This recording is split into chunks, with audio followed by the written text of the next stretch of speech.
Welcome to Unsigned 518. I'm back again, for the fucking fourth time?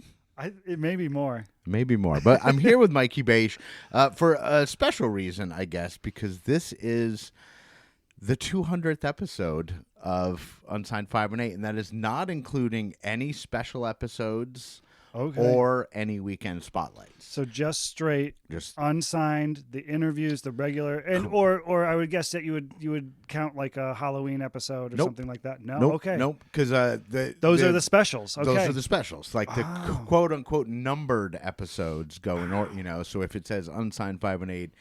Number 192 or whatever, but any Halloween episodes, any album release episodes I've had, any quote unquote special episodes, right, do not get a number assigned to them. They're superfluous.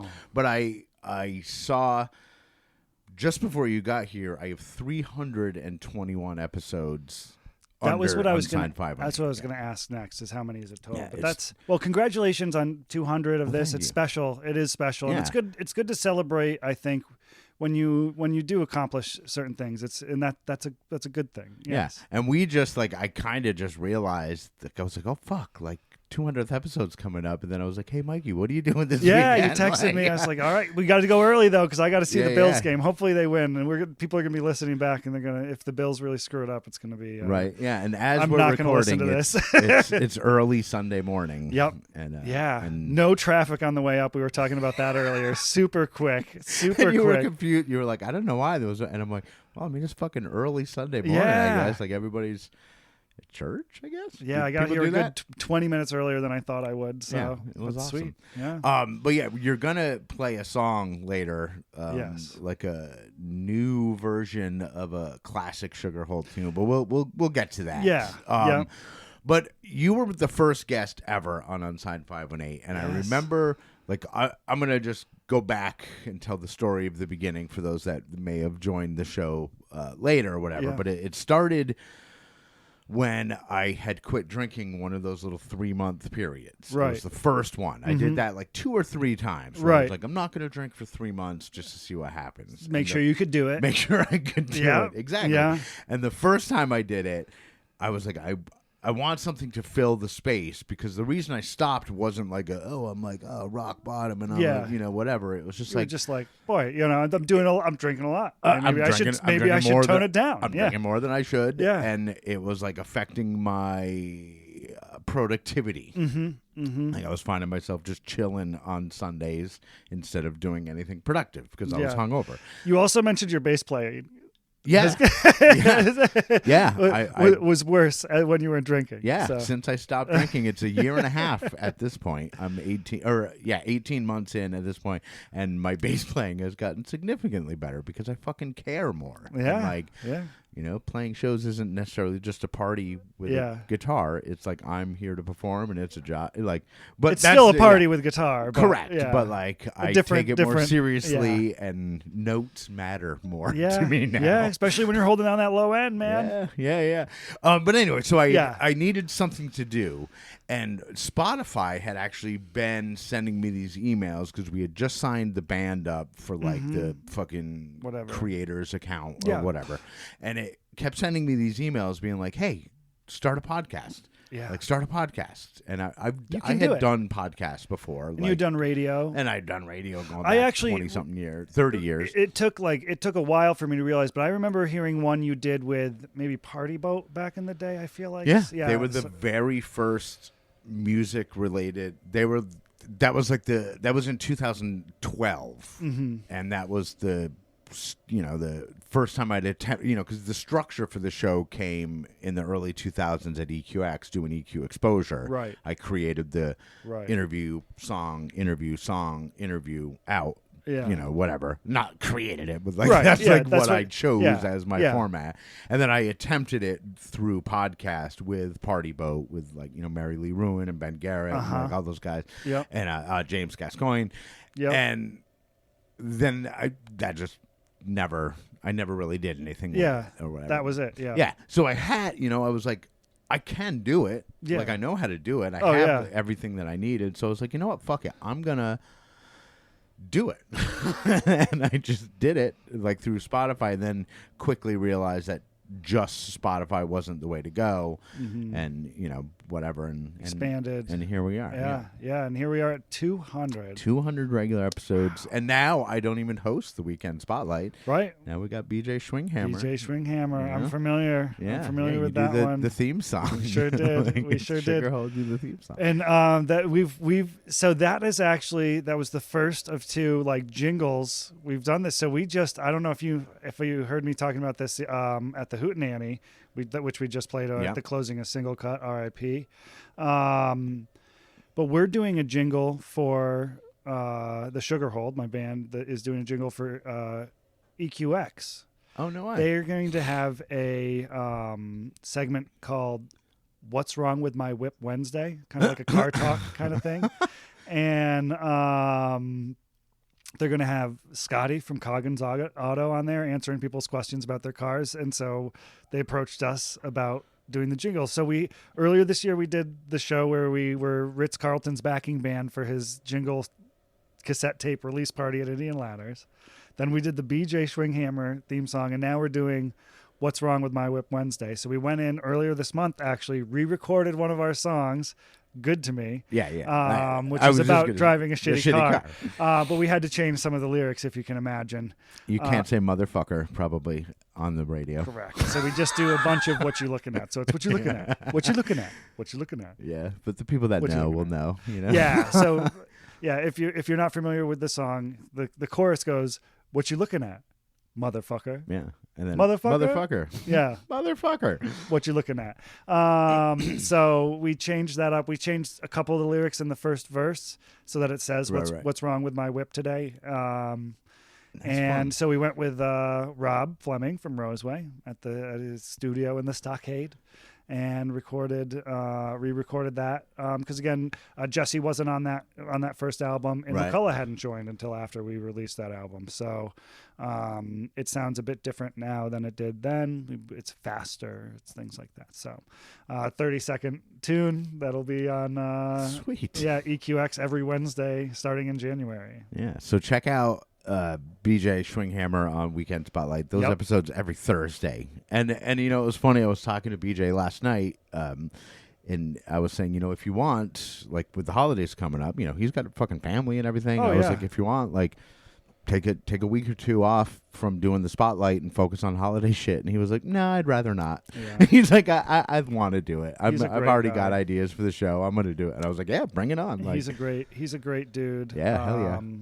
And he fell so easily into that. Yeah. Like, he had no radio experience, no podcast experience, nothing. He can talk. Like that. He's got the gift of gab. And he, is a fan of local music. You know what I mean? God. Like, for years, like, he's been going... He makes his own bootleg merch. Yeah. Patches and stuff. Yeah. He shows up to shows with Sugarhold patches on his jacket. He has a bootleg shortwave patch. I was like, fuck yeah. Give me one of those, man. Yeah. But it was such an easy choice. And again, I remember just being like, hey, I'm like kind of running out of time, like with Metroland and the band and all the shit. Like, I'm like, how would you feel about taking over the Weekend Spotlight as host? And he literally responded, yep. And I was like, all right, cool, you're in, it's yours. It's cool, it's a good thing. He's a great dude, great fit, great show, does good work, letting people know what's going on, and so easily fell into like the routine, like from a producer because he gets it recorded, he gets it recorded, gets it over to me so that I can edit it, put it together, and get it out, and it's. He's also like a grown man. He has his shit together, right? But it is funny because he does constantly leave things in just for me. See it. Like he'll like say something. He'll be like, "Go ahead and edit that out, Andy."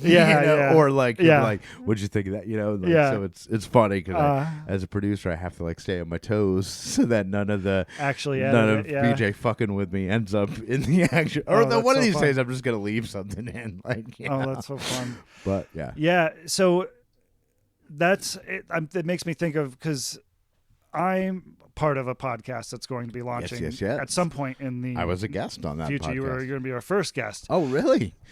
Yeah, you were our first guest because remember because we knew that you would understand if there were any snafus, any tech issues, which there were.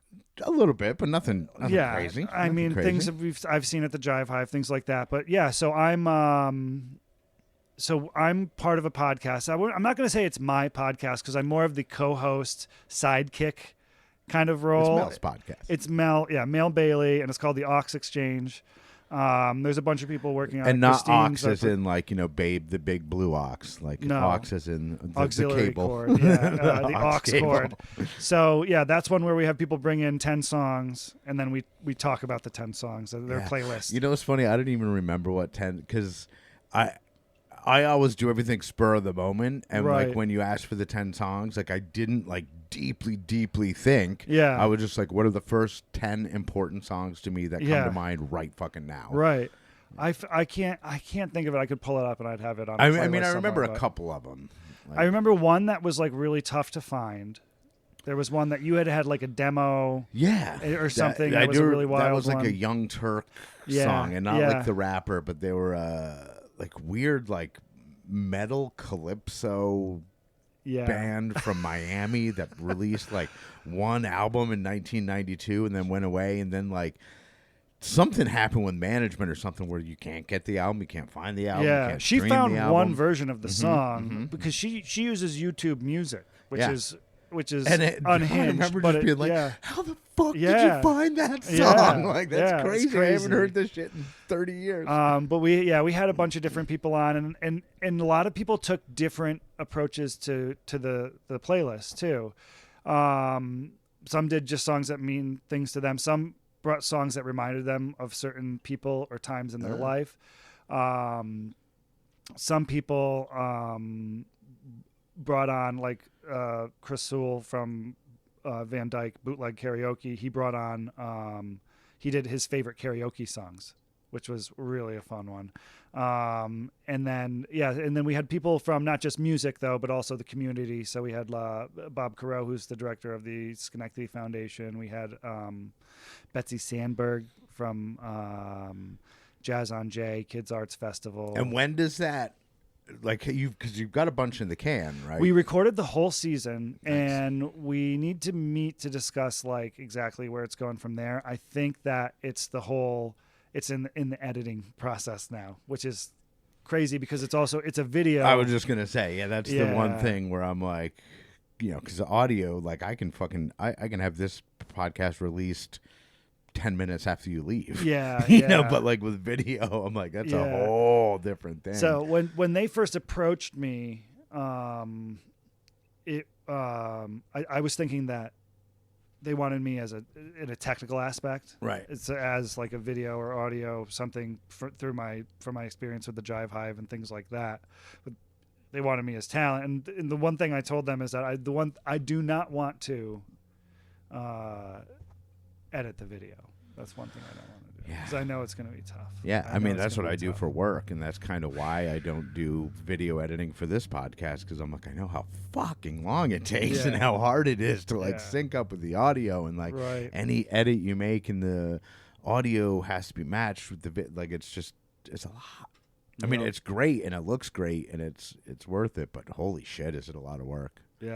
Yeah, so I just wanted to stay away from that. So we're figuring all that out, but that'll be, once it gets rolling, we'll be good to go because we have it all, like I said, in the can. So I think we did like 10 to 12 episodes. I can't exactly remember how many. We recorded it all at Proctor's, part of the Open Stage Media. So it'll also, I think, be airing on Open Stage Media, it seems. Oh, cool. So it'll be on the public access channel, which will be cool. Oddly, something that I always had wanted to have like a show on public access ever since I was a kid. I think it was a Wayne's World kind of thing. And then I can remember in like fifth grade, you get these little like magazines they'd give you, and they'd have just different stories about like sort of current events or whatever. And I remember reading about a kid who had a show on public access, and I was really like interested in that. And it was before the internet, so I couldn't just go look it up. That was all I had, was just that article. And then I was like, man, that would be really fun if I did that. And So now here we are. Yeah. Yeah. I mean, I always wanted to be a radio guy, like without, I never wanted to be like on TV or anything. I just always wanted to be a radio guy. And now I'm kind of doing it. So. Yeah. I mean, whatever radio is these days, right? Yeah, this counts, I think. I do listen to a decent amount of radio, but it's mostly talk radio, actually. I used to work in talk radio, and it was for Clear Channel, so it was like talk radio that I wouldn't necessarily say aligns with my actually it was a lot of fucking right-wing shit, and like, not to get too political, but like, that ain't me, man. And it was really hard to like work within that. I feel like it was probably a little bit different back then. It wasn't probably definitely. This was like fucking George W. days, we really thought we had it bad. Right. We did, but but it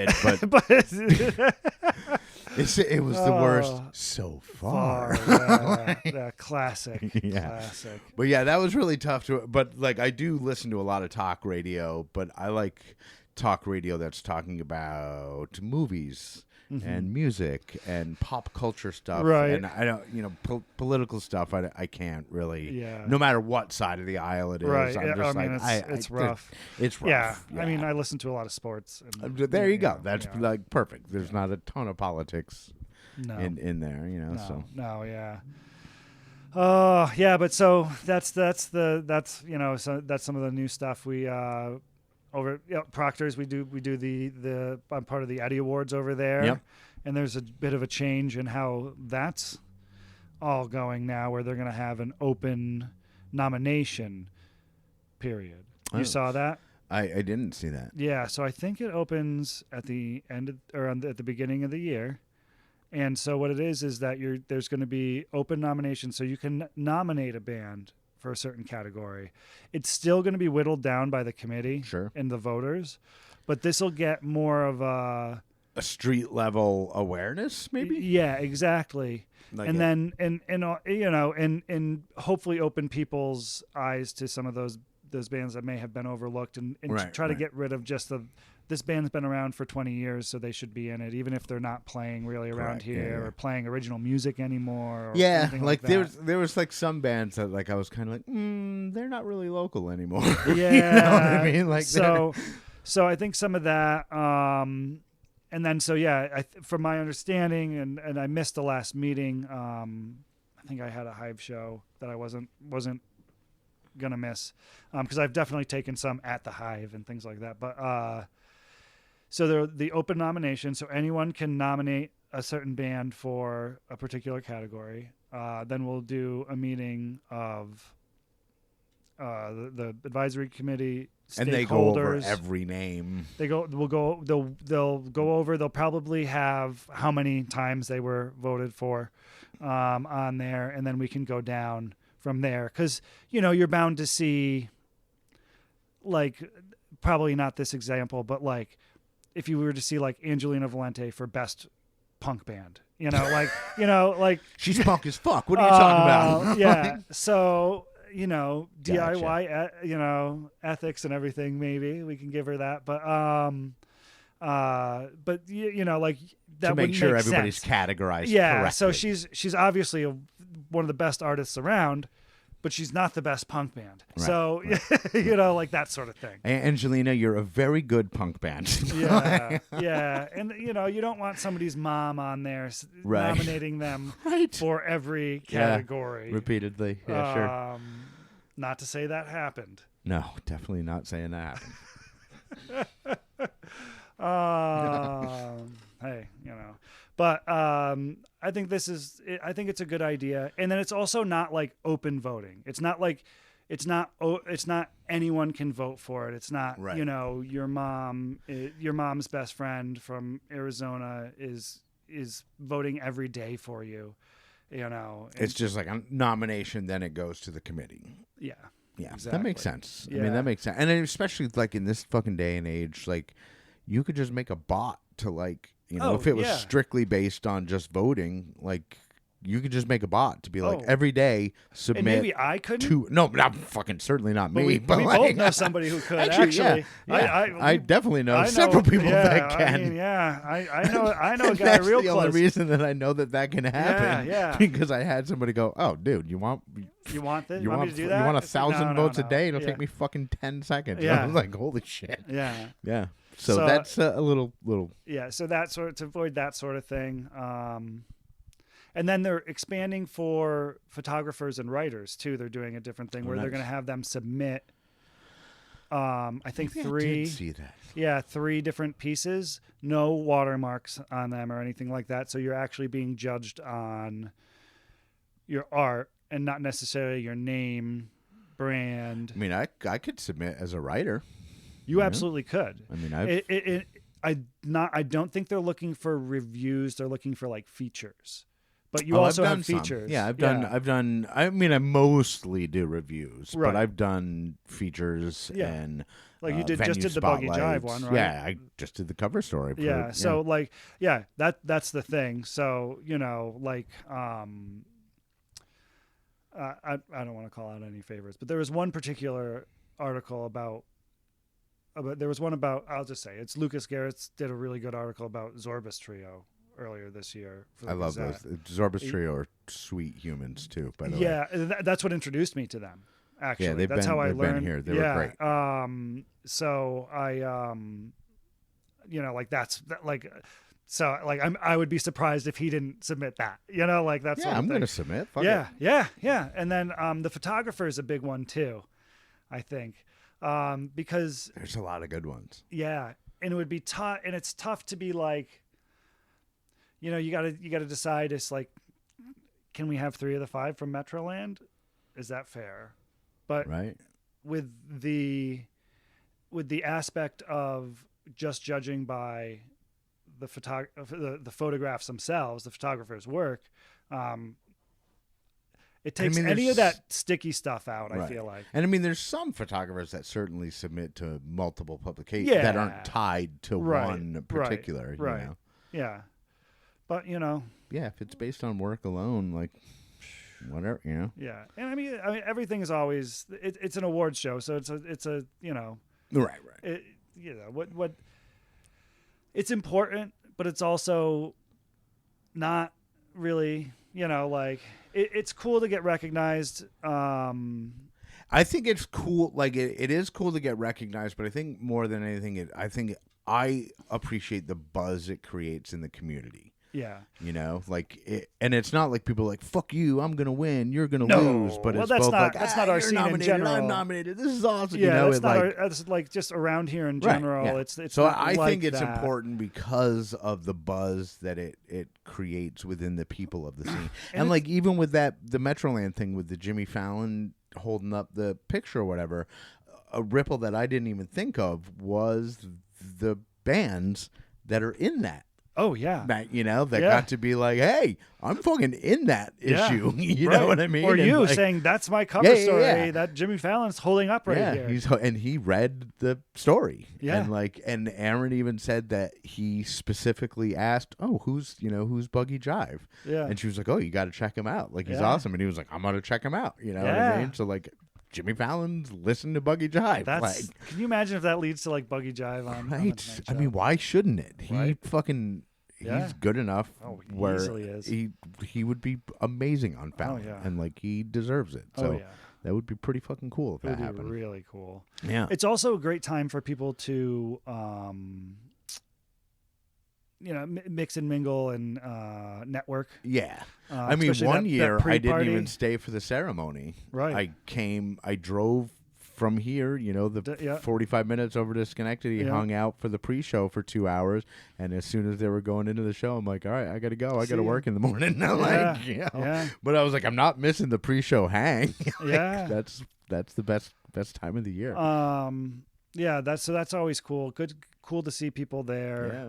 Yeah. Through the Jive Hive, I know a lot of people. We have a lot of the local community has come through the Jive Hive in one way or another. So it's always cool to see everybody there from the Hive. It's like a little mini reunion. Totally. How are we doing on time? Yeah, we're running a little long, but that's fine. Okay. I still got a little bit of time. All right. Well, let's talk about the Jive Hive. We're not doing since I'm talking about the Hive. Sure. New Year is booking up, starting out with Shannon Taya. I'll be there. Yep. I forget if it's January 6th, something. It is the 6th because I remember when I saw it, I was like, I remember something else that happened on the 6th of January. Yeah, that I didn't put that wasn't together amazing. until just now, until I said it out loud, actually. Well, because we played Shortwave played the next 2 years after the January 6th shit. Oh, on January 6th? On January 6th, we had gigs, and I was joking, that like... Trying to change the... yeah, trying to change what the date means. But that'll be really, really good. That Shannon and her band are awesome, Hunter. And then they've got Nocturne opening up. That'll be really Yeah, they cool. were both here. Shannon and Nocturne came here and did... They had a feature written about them. James did one. Yeah. And that... What just great folks. They're just doing good things. They care about their community. Yeah, I like their honesty and bravery to just, oh my God, to just be like, oh, nope, this isn't happening. I'm fucking shouting it from the rooftops and like, they're fantastic. They've come to the Hive a few times now. They've attended shows. I've put them to work. Hunter in particular, they walked in and was like, I can trust you too. Come with me. So really excited to have them do a full showcase there. We're not doing our traditional Oye party, Old Year's End, because the Nolanauts are doing a New Year's Eve at Van Dyke Stella Pasta Bar, 7 Point Brewery in the Stockade in Schenectady, historic jazz club. They're doing like a $35 solo cup, and you're not drinking, but you get a solo cup and it's like craft beer all night for the $35, and then just like I think a regular $20 ticket. Nice. So we're gonna be giving out the Jive Hive Live Billy Joel at Madison Square Garden Award. Which traditionally goes to the person who's played the Jive Hive the most in a given year. But I'll tell you, it was like a 6-7 way tie. So we had to figure out a way to figure something out. And I'm not going to give it away. I'll tell you off air. All right. But this will air before then, I'm sure. So I don't want to say it out loud. Don't want to spoil it. But you'll love it. We came up with a really great solution. Cool. So that's the big thing for us. Nolanauts are a killer. If you don't know, 9-piece New Orleans funk band that bring the house down. So drinking, dancing, New Year's Eve. You don't have to dress up. I'm gonna, but you don't have to. So hang out. Cool. Chill. Yeah. Oh, and then lots of stuff for the Sugar Hold in the new year, but we're not playing until February, so I don't need to promo that. Nice. Yeah. Okay. All right. Yeah. What else do we got before we get you to play us out, so to speak? Well, I'm just really proud of you, Andy. Thanks, man. I've obviously I remember the day you decided to start the podcast. You did a little teaser and you had a whole bidding war. Yeah. and I remember talking to you about that. Yeah. Like, holy shit, dude. Three local places had reached out to me the day I put it out, and I didn't even announce that I put it out. Right. So I'm like, I don't even know how anybody heard it, but I think it's cool because obviously Andy at EXT, they did their whole thing, radio, TV stuff over there. I think that you filled a nice little spot in the scene that helps everybody. From the up and coming to the more established acts, just like we do at the Jive Hive. I think that's really important. I think that you're doing great work, and I'm really proud of you, and I'm really proud to be a part of it. Thank you. And it's wild to think that there's been some repeat guests, but basically 200 different local musicians have come into this room. It's crazy, and that we have that many around, and I barely and even fucking scratched the surface. There's going. So many that are coming up constantly that I'm like, ooh, cool. There's like. I was actually thinking back I was thinking, because I've met people through your podcast that or I've sent people to your podcast that I've met. Like this, it forms this community, right? It's part of the community. You know, you come through the Drive Hive, you impress. We're going to definitely say, go ask Andy, tell him we sent you, that sort of thing. I've seen some of those for sure. Yeah, but I think that like, I think back to when you had, I think it was Chad from Erie first on your podcast. He was the first guest that I recorded. Yeah, so that was like your second. You were the first episode, right? But I recorded him in I didn't know reverse order. Chad Neither did I. From anybody. Neither did I. I knew I was familiar with Erie, but I didn't know any of them. I didn't know TJ. I didn't know. You know? And that was like my first introduction to them too. And you know, like, and now we're great friends. And it's fucking wild that the Hoot Nanny last weekend was the first show that you played with Erie. Not for lack of trying. Yeah, but that's I was We've each asked each other probably half a dozen times each. Yeah, and especially with how close the bands are, like personal wise, I was like, I would have thought you played 10 shows together. Exactly. Like, no, and we've been to each other's shows plenty of times. It is insane, and we've supported each other the whole way. It's crazy. Like we'll play with you guys 2-3 times a year. It seems. Yeah. But I have to talk to you about something else too. So right. we'll talk about that after we're done too. I got a couple things to show you. Okay. All right. Cool, man. I got a little time before my next guest. Yeah. Well, I mean, I guess if there's nothing else, you're gonna play like kind of like a reworked Sugarhold song here in the den, and I'm gonna video it and put it up. So yeah, Get Fucked Up, one of our classic songs. It's slowed down a bit. It's a little it's just got a different vibe to it. And so I've done a couple solo shows. One I did acoustic, not so great. I did another one that was fine. It was fine. People that liked the Sugarhold liked it. Did you go to that? It was at Single Cut. Rob, no, I wasn't there. Rob Fleming loved it. I'll tell you, Rob loved it, and that's what made it good for me. People liked it. People thought it was fine, but Rob loved it. I did another one for my boss where I did it more like this with the electric guitar, and it was much better. So, cool. You may see me do it a couple times a year, sort of thing. So. All right. Yeah. Well, Mikey, thank you for coming out here like kind of on short notice when I was like, oh fuck, 200th episode is coming up. I need to get Mikey back. I had he was to. Number one. I had to.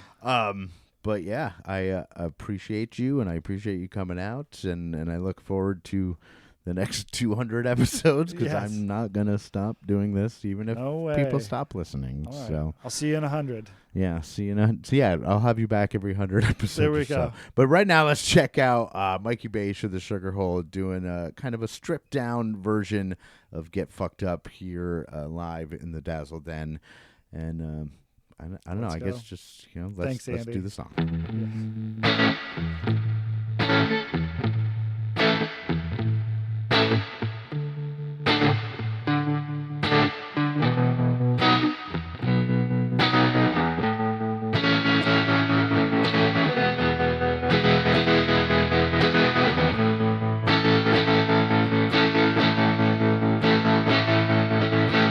We're gonna run these streets tonight. We're gonna dance to the rhythm and the beat tonight. We're gonna smoke till we feel that heat tonight. Ain't no one that we can't beat tonight. We're gonna rock, gonna roll, gonna get fucked up tonight.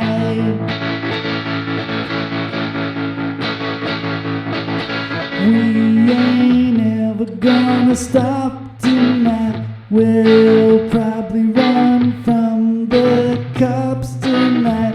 We'll be lucky if we don't get caught tonight. We'll roam until I get our ass lost tonight. We're gonna rock, gonna roll, gonna get fucked up tonight. When I leave home, nowhere to go, no one to see, no place to be. Oh yeah, I know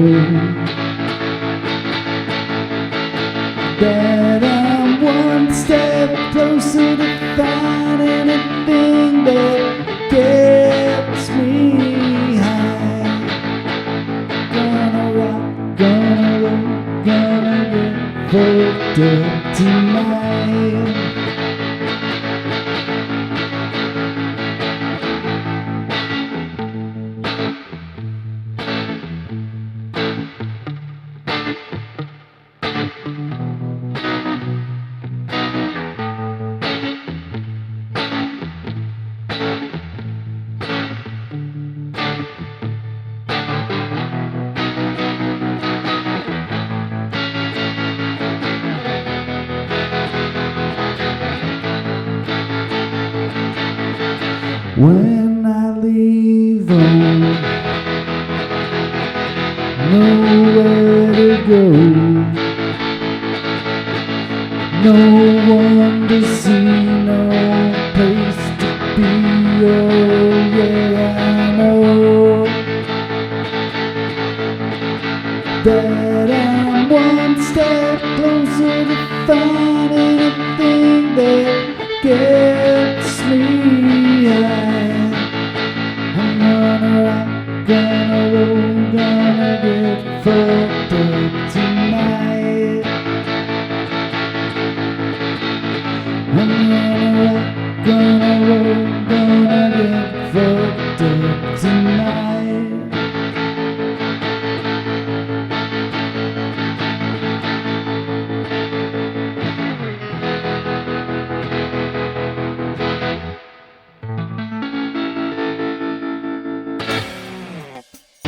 Unsigned 518 is produced and hosted by me, Andy Scullin. New episodes are available every week wherever you stream podcasts. If you would like to help support the show, please like and subscribe wherever you are listening, or you could buy me a coffee at buymeacoffee.com/unsigned518.